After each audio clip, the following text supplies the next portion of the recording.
Welcome to the Find Creative Expression podcast, conversations about art and creativity. I'm your host, Sarah Crawford, author, musician, and playwright.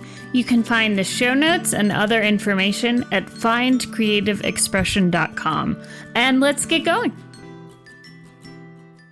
Hey everyone, welcome to episode 2 of the Find Creative Expression podcast. So today was a very exciting day for me, and I'm talking about Tuesday, the 18th, as I'm recording this. It was the release day of my first traditionally published book, Time After Time. It's a YA time travel story where the main character goes back in time to 1987.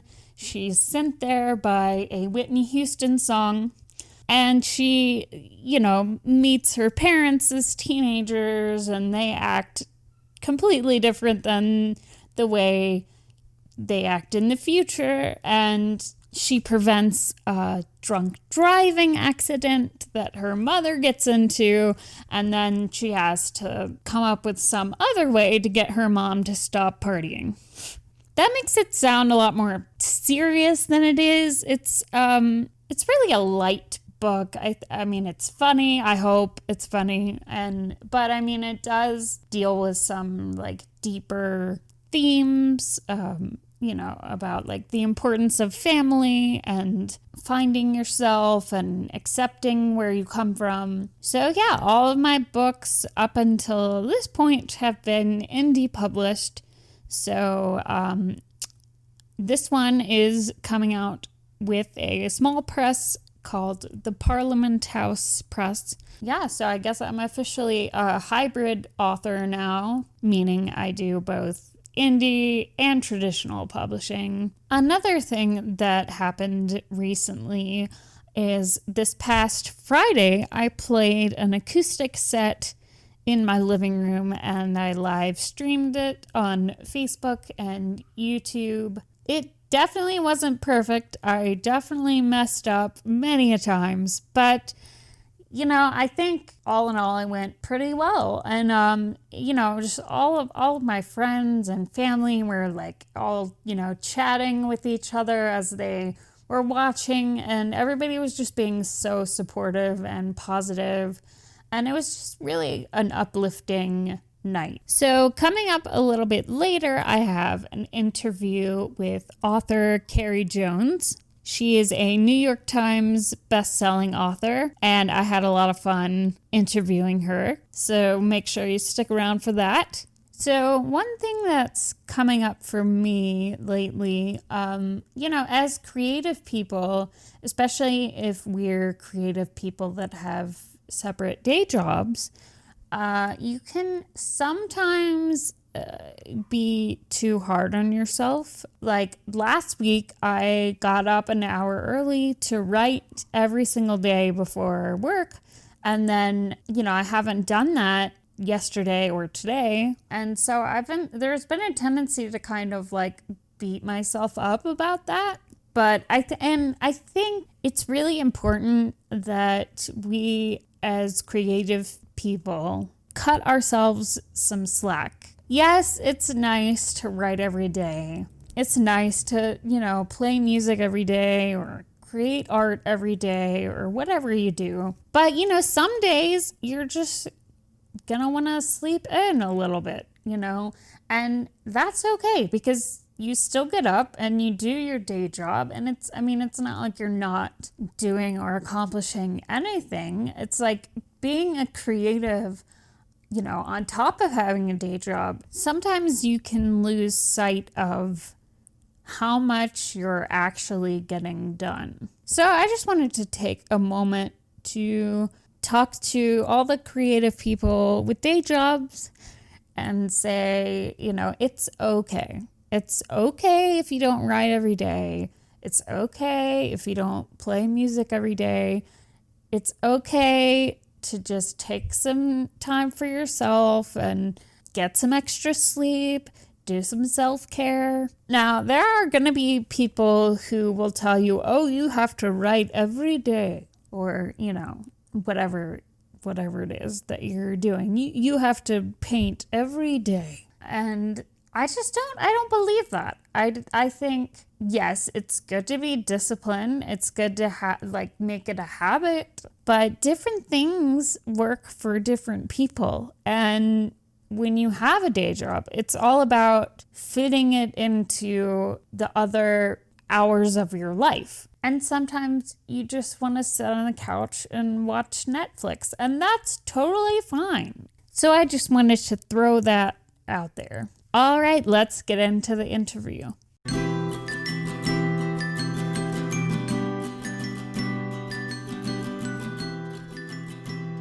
Hey everyone, I'm here with Carrie Jones. Carrie Jones is the New York Times and internationally best-selling author of the Need series and 14 other young adult, middle grade, and picture book biographies. She's also the co-host of the Dogs Are Smarter Than People podcast, a writing coach and teacher, and a painter. Welcome, Carrie. Hey, thank you so much for having me, Sarah. I'm really excited to be here. Yeah, thanks for being on episode 2 of the Find Creative Expression podcast. Woo! Cool. All right, so my first question for you is a 3-part question. So when did you start writing? When did you start painting? And how did you fall in love with both of them? So that's a really big question that requires self-reflection, which I'm not always the best at. But I think that the answer is that when I was a little kid, I had a really goofy voice, which I still have.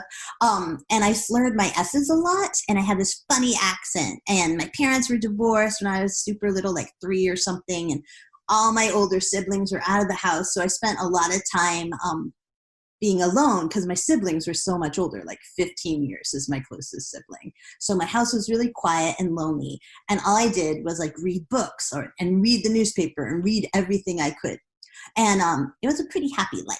But when I went to school, this guy, Jade Jameson, made fun of me every time I talked because of my accent and my sloshy S's. So I did what every conflict-averse 6-year-old does, and I just totally stopped talking, which is really hard to understand or believe if you know me now. Yeah, exactly. So the school thought something was wrong with me because I spent all of first grade being silent. But what was wrong with me that I was afraid to have this voice, right? I was afraid to have my voice because having a voice meant that Jade Jameson would pull my hair or kick my chair or whatever whenever I used it. So the school system barely let me go into 2nd grade, and I think my mom cried in order for me to go there. And we had this assignment in 2nd grade to write a haiku. And the first one done with it would get to go out to recess early, which I was super stoked about because I never got the swings at recess, and I never asked for them because, one, I didn't speak, and 2, I was conflict averse. So Mrs. Sneerson, which is the worst last name for a kid who can't say S's, was my 2nd grade teacher. And she had 2 requirements to write this haiku.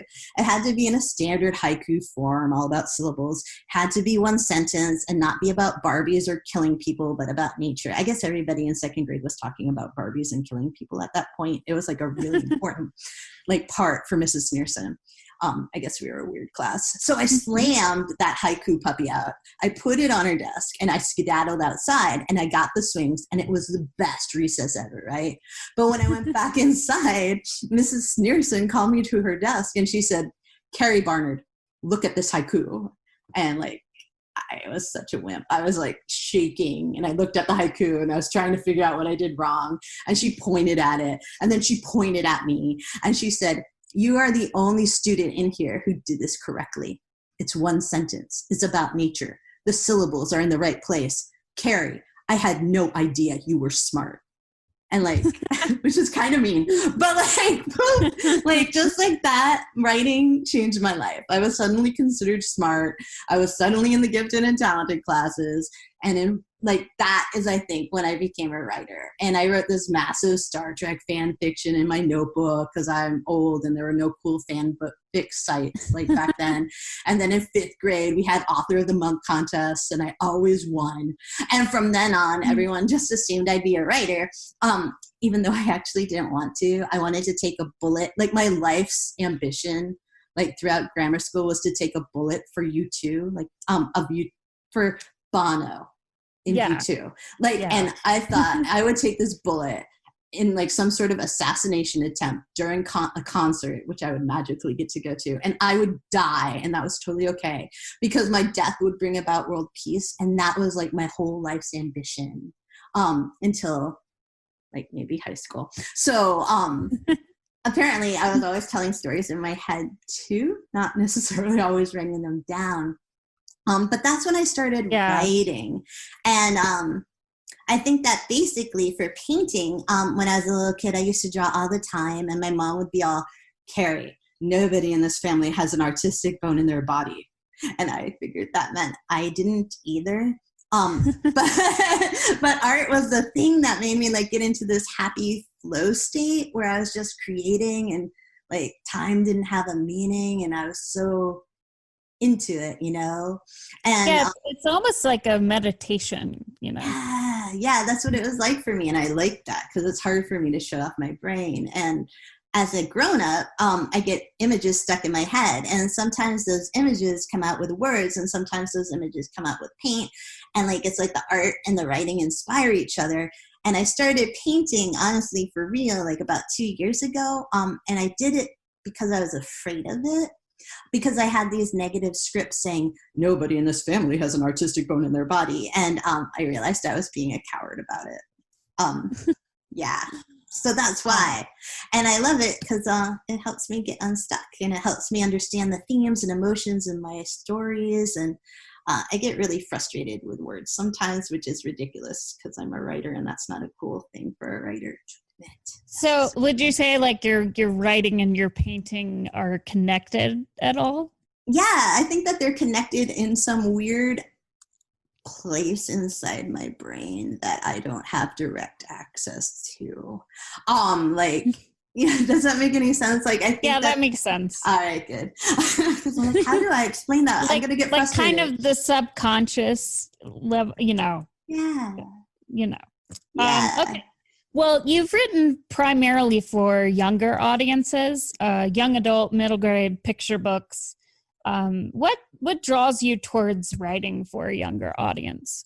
I actually started writing poetry and short stories and newspaper articles, and that's how I started making money as a writer, and all of that was for grown-ups. And I was a newspaper editor for a small local paper, and I had to cover a lot of stories myself because we were that small. And my daughter would come with me, and she was, like 5th grade, I think then, and she'd get bored and ask me to tell a story aloud, and it got so hard doing that I started writing them down, and then I realized that was way more fun than writing newspaper articles and being an editor, because I didn't have to worry about misquoting anyone if I was making things up.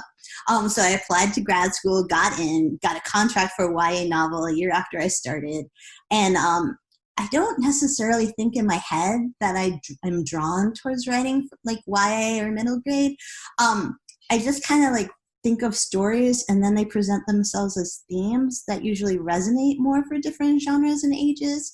And I think the other aspect of it was because I started writing for my daughter and she was a kid, and kids and young adults, they're just like the best to write for because they're so brilliant and thoughtful and fun and they appreciate a good fart joke. And, they're the best. They're really cool. They're so, in general, I mean, it's a generalization, but they're so much more open-minded. And there's so much you can do with that theme of like finding yourself and coming of age, Oh, yeah. Yeah, definitely. I went to like this Anna Freud conference in New York once where it talked all about writing and writing for different developmental ages for kids and how the themes resonate more for different ages. And it was so cool. And there's like this it's almost like the restriction of writing for kids, like, oh, don't swear too much, or, oh, no big sex scenes in middle grade or something. But like, Yeah. of course, but like in a way that helps you blossom, like the restrictions, it's almost like when you write formal poetry, like Right. the limitations almost let your creativity go a little bit more wild sometimes. And that's so cool in the artistic sense. Yeah, totally. So, okay, you've had a Patreon since 2019. For those of you who don't know, Patreon is a website where people can be your patrons and pretty much sponsor your art, and you can give them early access to different things that you're creating. So you started one of those, and you've released 2 books on Patreon, The Last Gods and Saints. Yeah. So what has been the process been like for you with these books? It's been different for each book. The first one was a really great experience and terrifying because I wrote it as I went, and that way everyone could see how damn messy like a first draft can be, even for a traditionally published writer. And it was cool that way, but terrifying because it was like you're letting people into your process so early. Right. And it was cool too because it gave me like immediate feedback that I missed from newspaper writing and from theater. And the second one, Saint, is not a first draft, but it's been still really helpful for me in the writing process because by separating it out into scenes or chapters each week and then hearing it aloud because I read it aloud, as well as have it in written form for people depending on their levels, it's really helped me remember the importance of things like internal cliffhangers, of like pulling the reader along with you in the story. By looking at those building blocks, it makes me more focused on those building blocks of scenes and chapters. And it's scary too, because it's just me and it's not this army of editors and an agent putting the product, aka the book, out there. It's like, so it feels like less of a product and more of an art. And that feeling is a really, really cool feeling. Yeah. That's awesome. So these books you've only released on Patreon. Yeah. Right? Okay. Yeah. So has having a Patreon and releasing books that way, like, has it changed your approach to publishing or the way you think about publishing? Yes. Hopefully my agent won't listen to me or any here. But like if I could only do Patreon or Patreon and make a living at it, I would only do it and make a living at it. Because it's just so much more free to write there and to have that one-on-one interaction rather than the buffers of the gatekeepers of traditional publishing. Like I really love that immediacy and that connection that happens over there. So I think it's made me less in love with, I still love traditional publishing. Please, traditional publishers, still love me back. But like, it made me a little bit like, I can love other things too. And right. that was eye-opening. Yeah.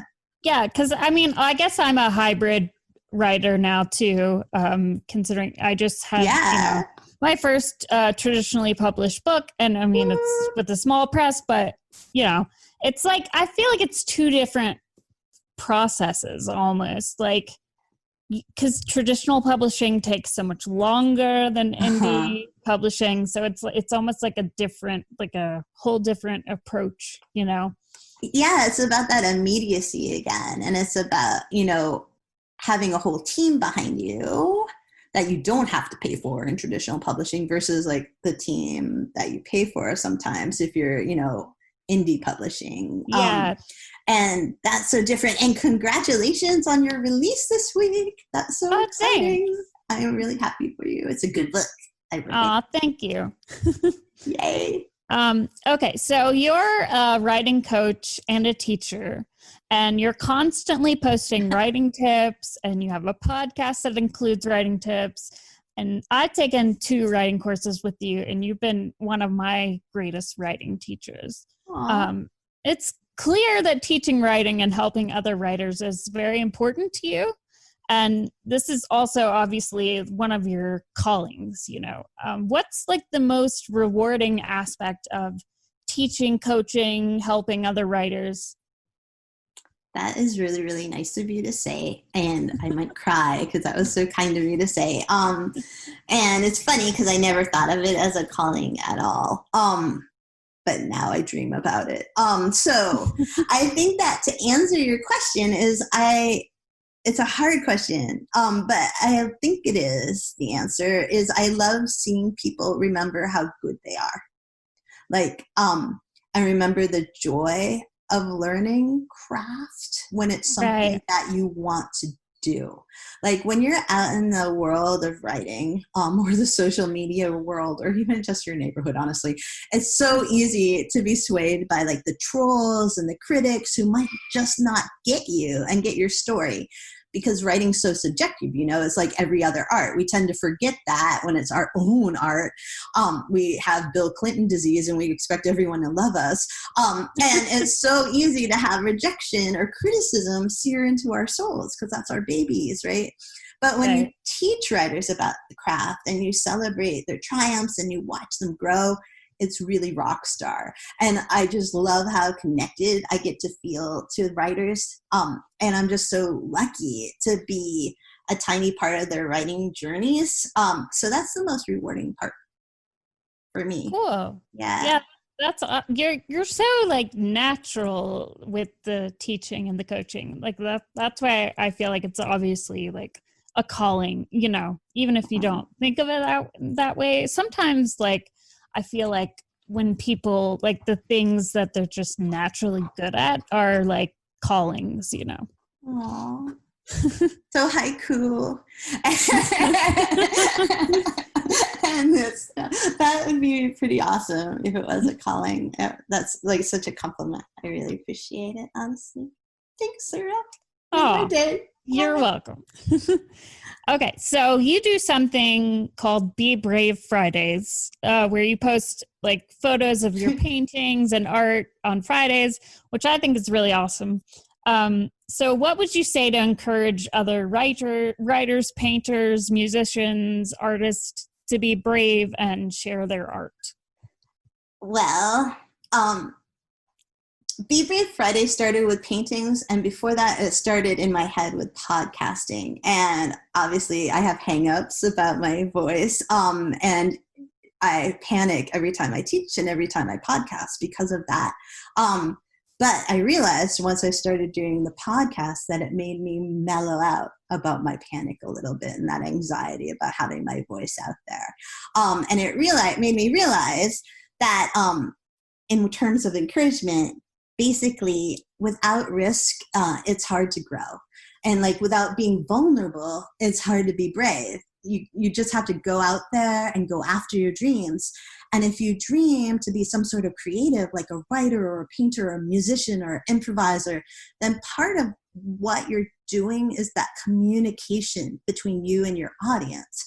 Like there's this pact that happens when you put out your art. Part of that art is what the viewer, the reader, the listener gets from seeing it or hearing it or reading it. And as the artist or the writer or the musician, you give up that control when you put it out there. And that's really hard for a lot of us. But by giving up that control, right, you can help someone else be brave with their own art. You can create empathy with your story. You can celebrate and explore and question with your music or with your painting. And that's really pretty revolutionary, really. So I would always tell people to try to be brave, even though it's so hard because our anxiety and those negative scripts in our brains, like, there's not an artistic bone in your body, they can get to us. But if you don't put it out there, it's like you're denying half of the art. And also sometimes you can get praise or money or fan mail, which is really cool too. Yeah, I mean, your Be Brave Friday, like it's really inspired me. Like this past Friday, I was doing like a set from my living room that I was live streaming, and I was like having anxiety about it all day because it's been like 6 years since I've played my music in front of people. And then I see your Be Brave Friday post, and I was just like, oh, like it just really like inspired me and made me feel like, okay, well that's what I'm doing. Like I'm being brave, you know. Yeah, I think that by putting my anxiety out there, in a terribly authentic way, like it sometimes helps people to realize that they're not alone in their own anxiety. But sometimes it really annoys people. Like I've had, and it's always the same demographic of human that I'll get or maybe psychographic of human being that I'll get a private message from, and they'll be like, Carrie, stop being so self-deprecating. How are you going to empower other women if they see you like an internationally best-selling author being so self-deprecating? And I'm always like, well, I could lie or I could be honest. And if I lie about who I am, that's not going to help me. And probably not help other people, because it'll be like, you know, the Instagram post where everything's pretty and nothing really is. So to me, I think that I have to hang on to my belief that by being brave and sharing your anxiety and your worries with other people, and controlling that as well, what you share, then it sometimes can help other people. And so thank you for making me be like, it helps Sarah, if I ever get another private message like that. Yeah, just tell them that and be like, you know, Sarah's self-deprecating and she's fine. So yeah, it's okay. I'm like, I'm slightly Canadian. I'm supposed to be self-deprecating. Like, I think there's just something honest about that. Like, and there's something really genuine about like not taking yourself too seriously, you know? Yeah. I don't know. Yeah. So between the art, the blog posts, the podcasts, the new chapters on Patreon, or well, yeah, chapters. I don't know how to say it. Yeah. Patreon, whatever. And the presentations for the writing course, you just put out more content than probably anyone I know. So how do you stay so consistent with creating and posting content? I should probably try to create and post content that has more monetary things. But yes, when you said that, I'm like, oh, really? I think that once again, I have a lot of anxiety and I have this really constant work ethic and this need to survive. Like basically I'm a Hufflepuff with a Slytherin or a Slytherin underbelly. And that makes me like, I want to be a good person and consistent, but also like I'm slightly ambitious. And that makes me incapable of stopping. And then newspaper writing made me really super deadline driven. And growing up incredibly poor made me terrified of eating government cheese again. So I just don't know how to not work, honestly. That's really what it's about. And yeah, I'm the same way. I mean, I took off 3 days from my day job like a couple weeks ago, and I just worked on other stuff like the whole time. Oh, that's awesome. But yeah, also we probably should find balance and all that stuff. Yeah. Well, you know, I was like, I can't go anywhere right now anyway, so I might as well just, you know, work on my book for 3 days. yeah, that works for me. Like, I mean, it's when you're stuck in the house, it helps be productive too and create that content. And when you like doing things like writing or art, and it is your job at the same time, I mean, that's just awesome. And it's easy to do it, is how I kind of feel. Like I feel so lucky that I get to be a writer. Right. Yeah.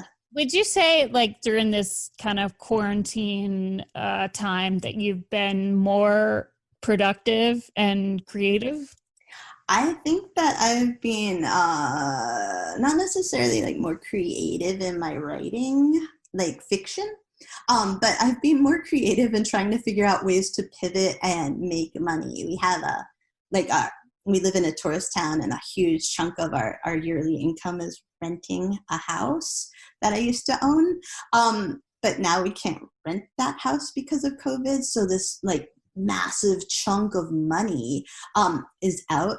And so for me, a lot of my creativity is like pivoting in the sense of like, how can I make more money sitting at home in front of my constantly breaking computer to, you know, survive? And so I've been making I've been creative in new ways of making content, I guess is what I would say. So not necessarily writing fiction content, but other kinds of content. Right. And having weird projects going on in my head about businesses and making pickles and like all these random things. So it's a different like part of my creativity. How about you? Yeah, I've definitely been more like productive and creative. I mean, I don't think I would have started playing music again, like in front of people, had Mm-hmm. this not happened. Because I don't think I would have played like a normal show, like I used to do in my 20s. And like, I'm not really in that place anymore. Yeah. So, but like, playing a set in my living room and letting people watch it like that, I don't know that would have happened if I hadn't been like in this quarantine kind of setting. So, And it's making people brave too. Like this guy who lives kind of near where I live, started up a Facebook group called Quarantine Karaoke.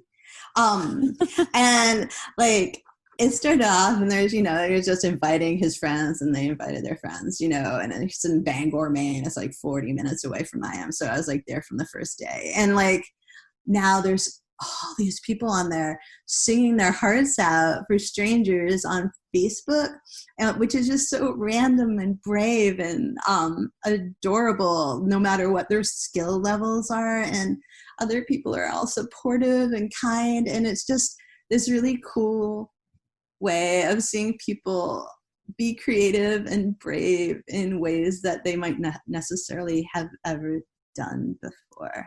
Oh yeah, definitely. Yeah. That reminds me of the Facebook group called like Socially Distant Fest or something. Oh, really? It's just like a huge group of musicians. It's just like a big open mic night. Like people just get on there and play like, 3 or 4 songs, like just to a bunch of people at any random time. Oh, it's really cool. That sounds so cool, and probably better quality than the adorable Quarantine Karaoke that has 720,000 members. Oh, wow. Yeah, it's huge. I was not kidding when I was talking about how huge it is. It's amazing. Yeah. I'm like, why can't we do that for writers? Yeah. But I feel like there have been some, writing groups like that have come out of the quarantine. Like, I mean, I've just seen a lot of writers that I'm friends with being a lot more like productive and getting a lot done because like we can't do anything else. So, Oh, yeah. Okay, so what are you working on right now? Oh, what am I working on right now? A lot of stuff. But to try to be quick about it, I'm trying to create another like a course to help writers. A course that doesn't cost a ton of money, and I'm also working on a follow-up to In the Woods, which is a YA horror, and that's almost done.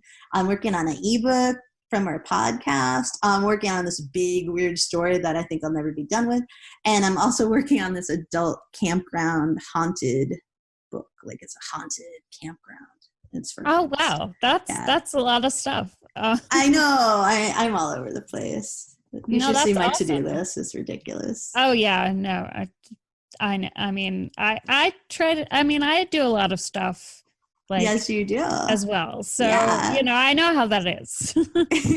And like not being able to pick one thing, like I just want to do like all the things. I know. That's how I am too. I'm like, I only have a limited time. I have to hurry. I have like this pressure inside because it's so fun. So fun. Yeah. Yeah. So the ebook from the podcast, is that going to be like writing craft ebook kind of situation? No, it's actually gonna like our podcast is super weird and it has writing tips, but it tends to be more about life anyways. And we just relate writing to life sometimes. So it's really, I think this first one at least is gonna be a little bit more about things like imposter syndrome, and which a lot of writers get, and then how that relates to other people and other parts of their lives, because it's a big deal thing. Yeah.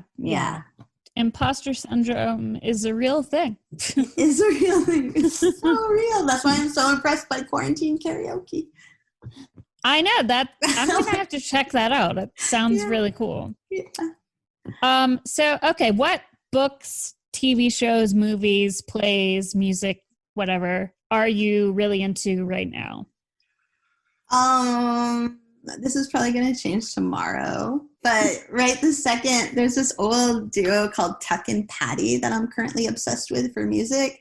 And like all 1920s music, for some reason, I'm putting that on the Sonos and like blaring it in my house because my long dead grandpa Morse, he made his living being a jazz drummer. And it just makes me feel more connected to all the dead people in my family. Everybody in my family is pretty much dead.